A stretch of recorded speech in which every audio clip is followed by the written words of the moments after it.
Previous session dynamic memory allocation का एक example लिखा था। उसमें तरीका कुछ ये था,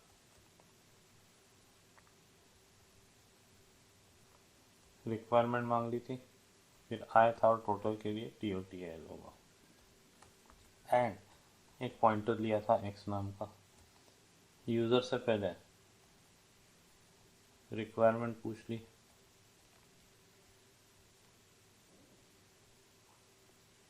then x equal to int star malloc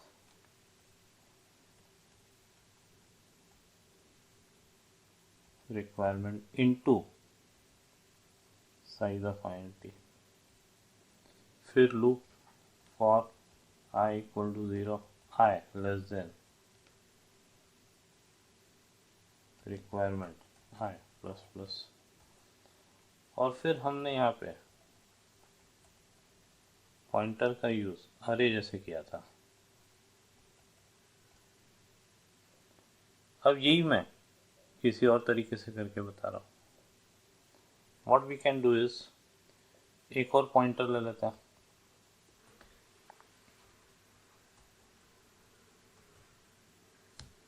एक x और एक p। ये code as it is as it is as it is. उसके बाद p इक्वल टू x, उसके बाद for I equal to 0, I less then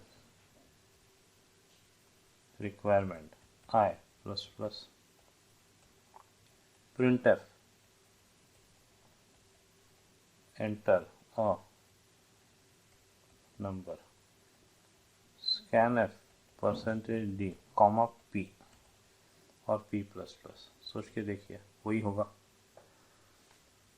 जो एलोकेशन है, मान लो रिक्वायरमेंट दी गई 5, तो एलोकेशन 20 का, बेस एड्रेस मान लो 700, किस में है, x में। वही किसको दिया, मतलब किसको असाइन किया, p को। पहली बार लूप चलेगा तो स्कैनर के पास क्या पहुंचा है, 700, फिर इससे क्या होगा, +4 हो जाएगा। याद हो तो हम 1 से बढ़ाने को बोलेंगे तो वो पॉइंटर की वैल्यू 1 से नहीं बढ़ाएगा, वो पॉइंटर जिसको पॉइंट करने के लायक बना है उसकी साइज से मल्टीप्लाई करके बढ़ाएगा। ये सब डिस्कशन हम कर चुके हैं पॉइंटर अरिथमेटिक या एड्रेस अरिथमेटिक के केस में। तो अब कर क्या रहा हूं मैं, x जो है उसमें जो है वो p को असाइन किया, x को मैं आगे नहीं बढ़ा रहा हूँ क्योंकि मेरे को फाइनली फ्री भी करना है आखिरी में सब कुछ हो जाने के बाद। तो x की वैल्यू में चेंज नहीं करना चाहता, इसलिए x की वैल्यू p को असाइन करी और p को आगे बढ़ाते गए। तो ये एक तरीका हो सकता है। Let's try this out.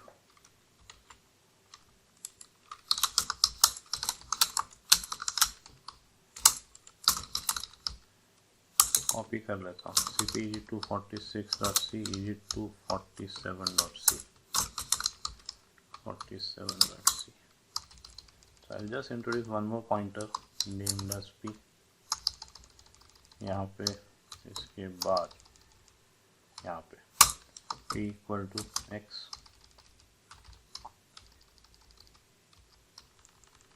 और एम्परसेंड p नहीं आएगा क्योंकि हमको p की वैल्यू भेजना है स्कैनर को।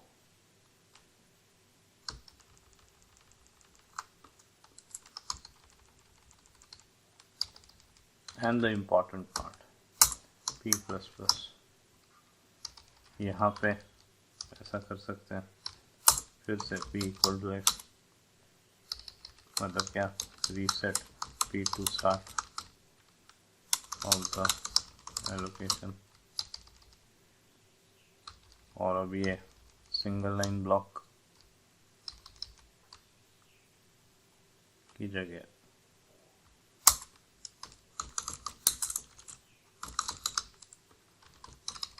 मल्टी लाइन ब्लॉक बना देता हूँ। इसको देखो कैसे लिखा जा सकता है, total equal to, plus equal to भी लिख सकता हूँ but I will keep it simple, total plus star p plus plus. तो पहली बार p देखा जाए तो फर्स्ट आइडेंटिटी को रिप्रेजेंट कर रहा है, अगली बार नेक्स्ट आइडेंटिटी, अगली बार नेक्स्ट आइडेंटिटी, आखिरी में free x, perfect. GCC EG247 dot C minus O EG247 dot OUT EG, sorry, 247 dot OUT 5, 10, 20, 30, 40, 50. एक बार डबल चेक कर लेता हूँ, जनरली कॉपी पेस्ट करता हूँ मैं तो गलती होती है मेरे से।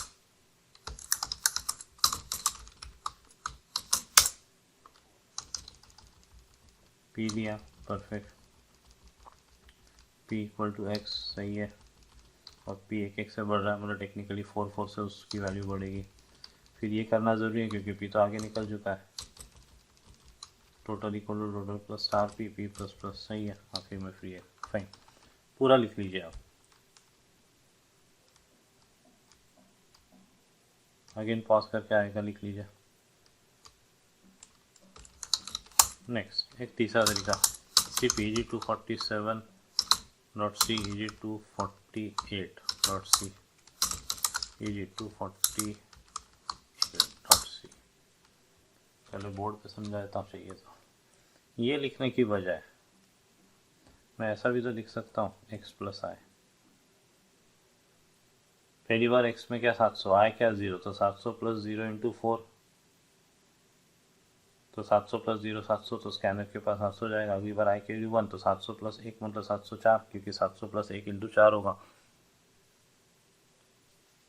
और टोटलिंग वाला जो लूप है उसमें total equal to total plus x of i लिखा है, उसकी जगह एक्स प्लस आई और स्टार।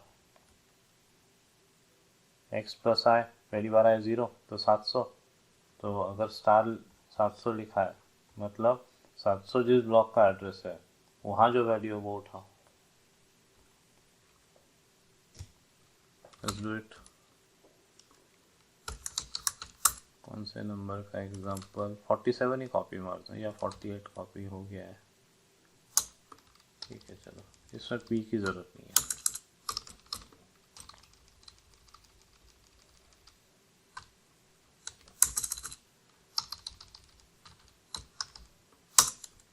यहाँ x प्लस आई, उससे क्या हो रहा है, x की वैल्यू चेंज नहीं हो रही है, x की वैल्यू उठाई, उसमें 0 इंटू 4 जोड़े पहली बार, अगली बार 1 into 4 and so on.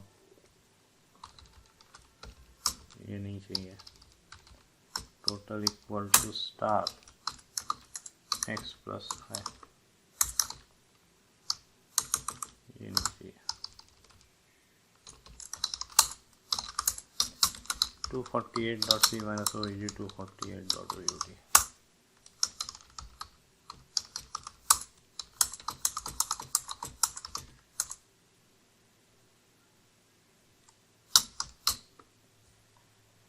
To 200 आ रहा है, 10, 20, 30, 40 प्लस 100।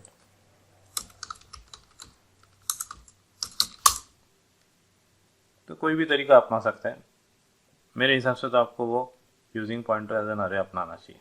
घुमा फिरा के मैथमेटिक्स तो इन्वॉल्व है ही, हमारे जैसे भी जब यूज़ करते हैं तो अंदर वो एड्रेस कैलकुलेशन की थियरी काम करेगी। पॉज करके लिख लीजिए, अगेन पॉज करके लिख लीजिए आएगा, अगेन पॉज करके लिख लीजिए। नेक्स्ट,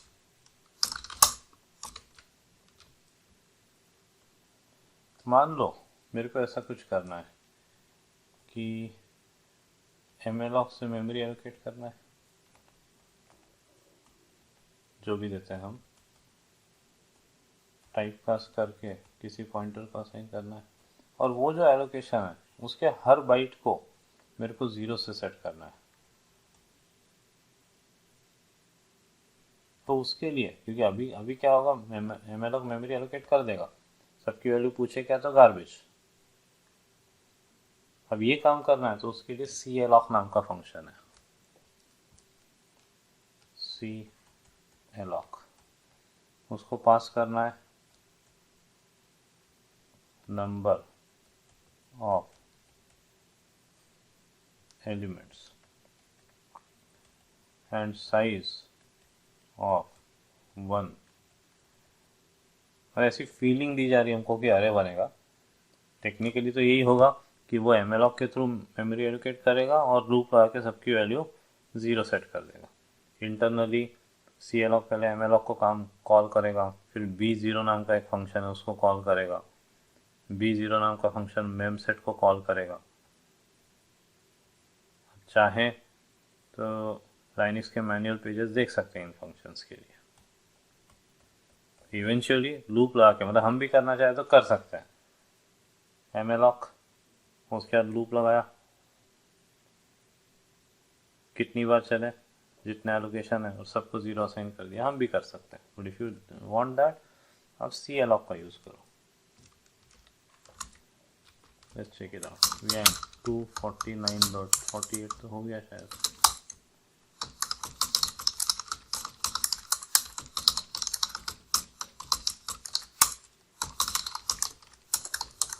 मान लो मैं पूरा एग्जांपल नहीं बना रहा हूँ, मान लो एंटी रिक्वायरमेंट इक्वल टू 5 है। मान लो anti star x equal to calloc requirement in comma size of int।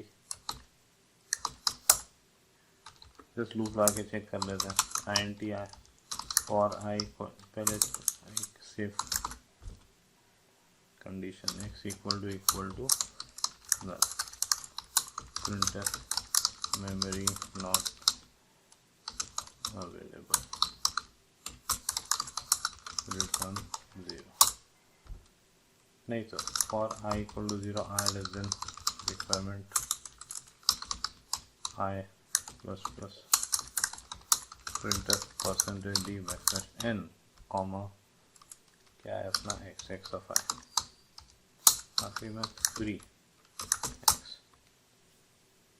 कोई एप्लीकेशन नहीं है क्योंकि अब मैं वापस से वो नंबर मांग के सम कंप्यूट करूँ, वो सब नहीं करना चाहता। मेरे को आपको सिर्फ सीएलॉक के बारे में सिखाना था। एंड यस, टाइप कास्टिंग भी करेंगे हम।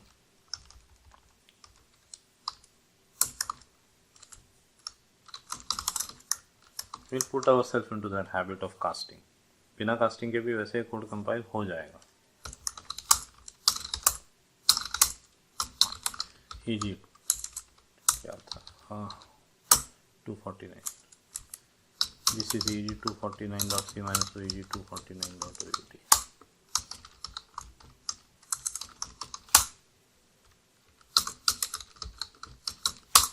पॉज करके लिख लीजिए। will allocate and set all bytes to 0 and will बड़ी बड़ी बातें करे तो initialize all bytes to 0। I hope you have written this down। Next, कभी कभी ऐसे सिनेरियो हो सकते हैं कि एमएलॉक से मेमोरी एलोकेट करवा ली, मान लो 20 बाइट्स फॉर 5 INTs और एड्रेस एक्स में है, और हमें किसी कारण से अब 10 INTs के लिए जगह चाहिए, जो 5 है प्लस और 5 के लिए। तो हम ये तो नहीं बढ़ा सकते। यहाँ पे मान लो डेटा भी स्टोर करवा लिया है 75, 80, 10, 20, 30। तो या तो करें, या तो क्या करें, एक और पॉइंटर ले हम जी नाम का, एमएलॉक को बोले कि किसके हिसाब से करो, 10 INTs के हिसाब से। तो नया एलोकेशन 10 INTs के हिसाब से मतलब 40 बाइट। मैंने कन्वीनियंस के लिए 4-4 बाइट का एक ऐसा बना, 1 2 3 4 5 6 7 8 9 और 10, 40 बाइट। इसका एड्रेस मान लो 700, ये 700, इसका मान लो 900, तो ये 900। उसके बाद ये मटेरियल यहाँ लूप लगा के कॉपी करें, उसके बाद इसको फ्री कर दें, बना के देखते हैं।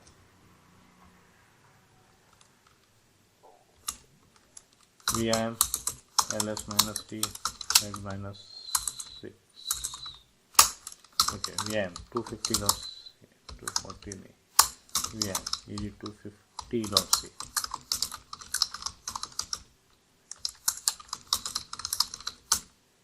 std lib dot h. मैं कुछ यूजर इंटरेक्शन नहीं रखूँगा इसमें.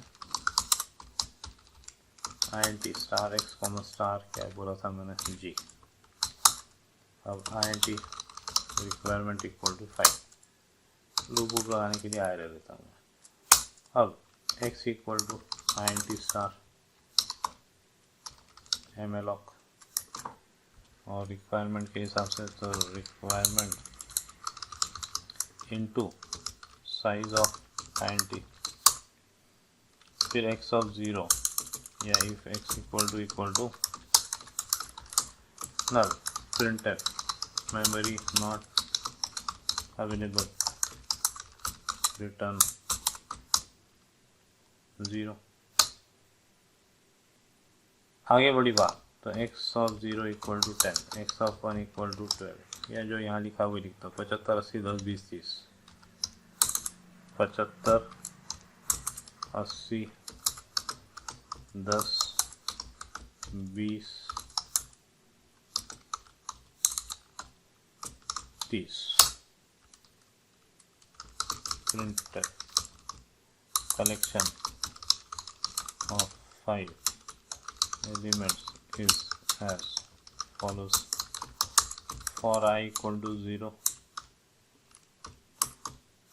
I less than requirement I plus plus printf percentage d backslash n comma x of I requirement equal to 10. Printf changing the size of collection to percentage d elements requirement. अब यहाँ पे g equal to int star malloc requirement into size of int.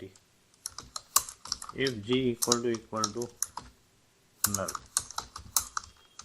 requirement equal to 5, printf unable to resize collection.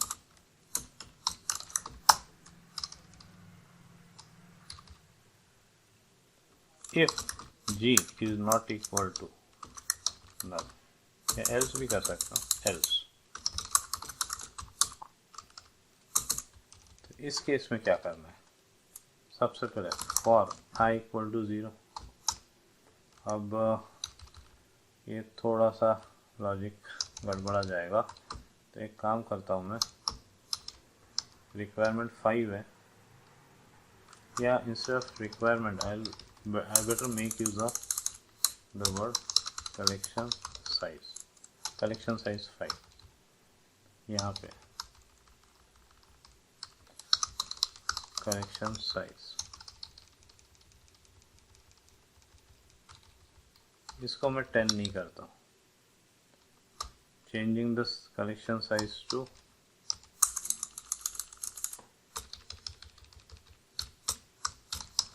collection size plus 5 बढ़ा रहे हैं. यहाँ पे क्या, collection size plus 5, एक न्यू साइज भी वेरिएबल ले सकते थे, नहीं ले रहा. अब जी अगर नल है तो ये करने की ज़रूरत नहीं, unable to resize collection. Collection of 5 elements लिखा हुआ है, changing the size of collection to percentage D elements. ठीक है, नहीं हो पाया तो अनेबल टू रीसाइज कलेक्शन. हो गया तो for I equal to 0, I is less than collection size which is right now 5. उसको कलेक्शन साइज की वजह भी 5 है, plus sorry I plus plus और g of i equal to x of i. Loop to copy the contents from old allocation to new allocation। बड़ी बड़ी बातें करें तो मूव किया, पर टेक्निकली कोई मूव नहीं हो रहा है। इसके बाद free x release the old allocation x equal to g, x now represents the new allocation। Now I have the liberty of writing collection size equal to collection size plus 5। अब if में फंसे या else में फंसे, उसके बाद for I equal to 0, I less than collection size I plus plus. If में अगर फंसा होगा तो कलेक्शन साइज में कोई फ़र्क नहीं पड़ा होगा, एल्स में फंसा होगा तो कलेक्शन साइज 5 से बढ़ गई होगी। Print f percentage d backslash n comma x of i, और ये सब होने के बाद free x release the new collection new allocation. What कि मैंने एक नया घर लिया, बड़ा छोटा भी ले सकता था, जो भी है। फिर पुराने घर का सारा सामान नए घर में शिफ्ट किया, ऐसा हम कहेंगे। यहाँ मेमोरी के टर्म्स में तो कॉपी किया, और फिर कहीं कागज पे जो पुराने घर का एड्रेस था वो मिटा दिया और नए घर का एड्रेस लिख लिया। अगर बड़ी बड़ी बातें करें तो लॉजिक टू रीसाइज अरे और reallocate memory. Just check it out for typing mistake। This is EG250.c minus EG250.out।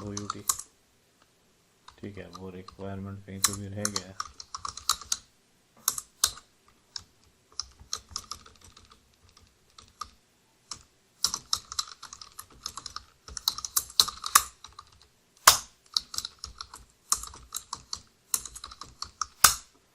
Collection of 5 elements is as follows। ये changing size of the collection to 10 elements। ठीक है, वो किस्मत से 0 0 है, वो हमेशा गारंटी नहीं है 0 0, पर वो देखो पुराना मटेरियल यहाँ कॉपी हो गया। एक काम और कर देता है, जब रिसाइज कर ही लिया है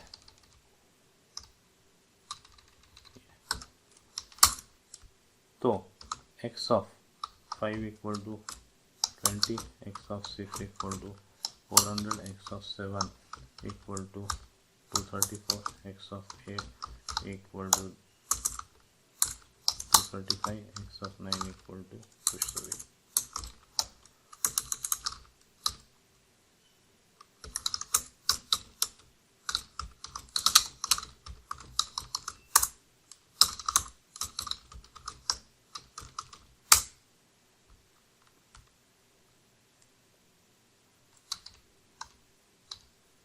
पॉज करके लिख लीजिए, अगेन आएगा पॉज करके सॉरी पहले ये लिख लिया होगा आपने, नेक्स्ट पॉज करके लिख लीजिए, नेक्स्ट पॉज करके लिख लीजिए। अब यही काम करने के लिए एक फंक्शन अवेलेबल है, फंक्शन का नाम रीअलॉक।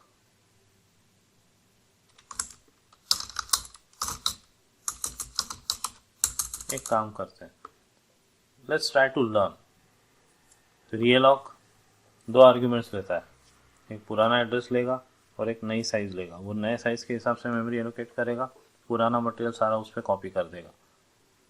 अब हो सकता है अपने ज़्यादा दी हो साइज या कम दी हो, कम दी होगी तो जितनी दी उतना ही मटेरियल कॉपी करेगा और फिर नया एड्रेस रिटर्न करेगा। बट इम्पॉर्टेंट पार्ट इज कि वो पुराना एलोकेशन डी एलोकेट कर देगा, तो पुराना अपने को डी एलोकेट नहीं करना है।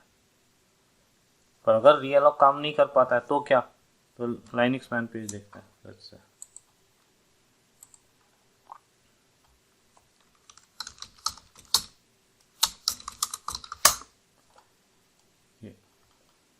ये देख लेते हैं।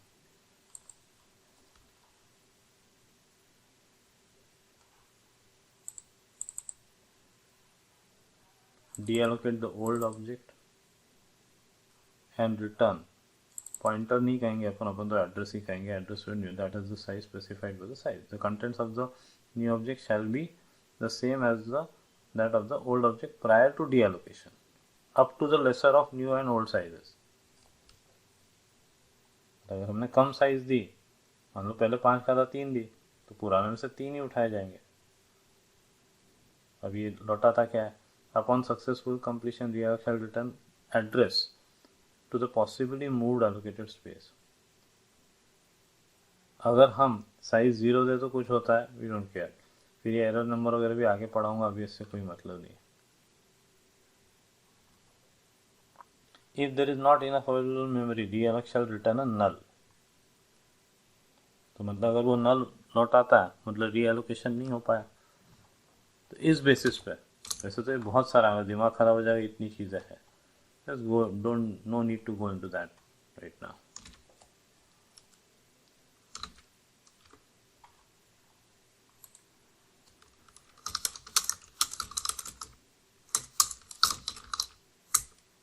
VIM EG250 या कॉपी करके करता हूँ. सिर्फ EG250.c कॉपी से, ताकि हम कंपेयर कर सके, आपको भी ध्यान रहे कि क्या क्या हटाया एंड ऑल दैट. 51.c.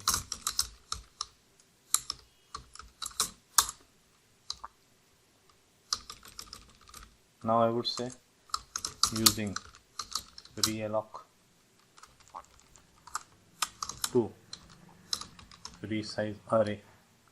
अरे मतलब तो बड़ी बड़ी बातें कर रहा हूँ, टेक्निकली तो रीएलोकेट मेमोरी है. टू रीसाइज एलोकेशन कहना ज़्यादा बेटर होगा. आई डोंट रिक्वायर दैट जी, ऐसा लगता है. पर फिर वही है कि अगर हमने रीएलॉक जो रिटर्न करता है वो एक्स को असाइन कर दिया और किसी कारण से वो काम नहीं कर पाया, तो अपने हाथ से पुराना एड्रेस भी चला जाएगा. तो जी रहने देते हैं. एक्स इक्वल टू एमएलॉक, ठीक है, ये हो गया. अब चेंजिंग द साइज, तो ये सब हटेगा. G equal to INT star realloc collection size plus 5 into size of INT. और क्या देना, पुराने एलोकेशन का रेफरेंस, तो वो x लिख के दिया. जी की वैल्यू अगर नल है तो अनेबल टू रीसाइज. इस लूप की ज़रूरत नहीं, क्योंकि वो काम कौन कर चुका होगा,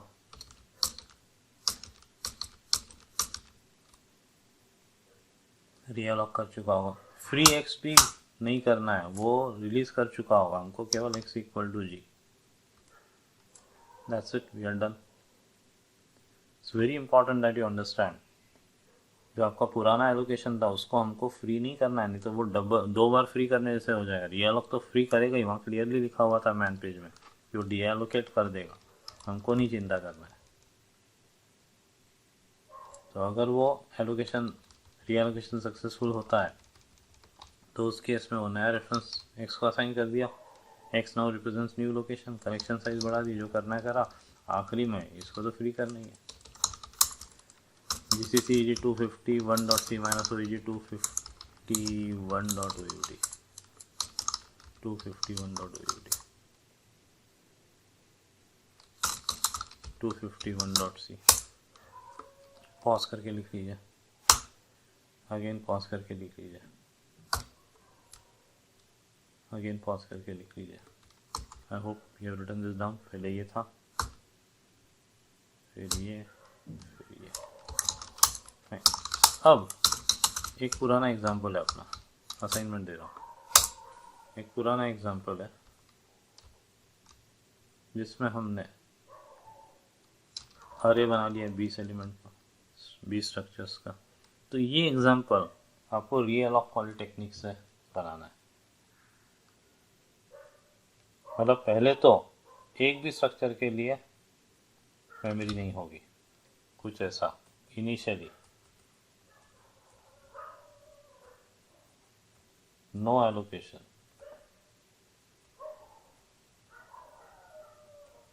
for any structure. पहला स्टूडेंट जब क्या करने की बात आएगी, ऐड, तो एलोकेशन किया जाए एक के हिसाब से.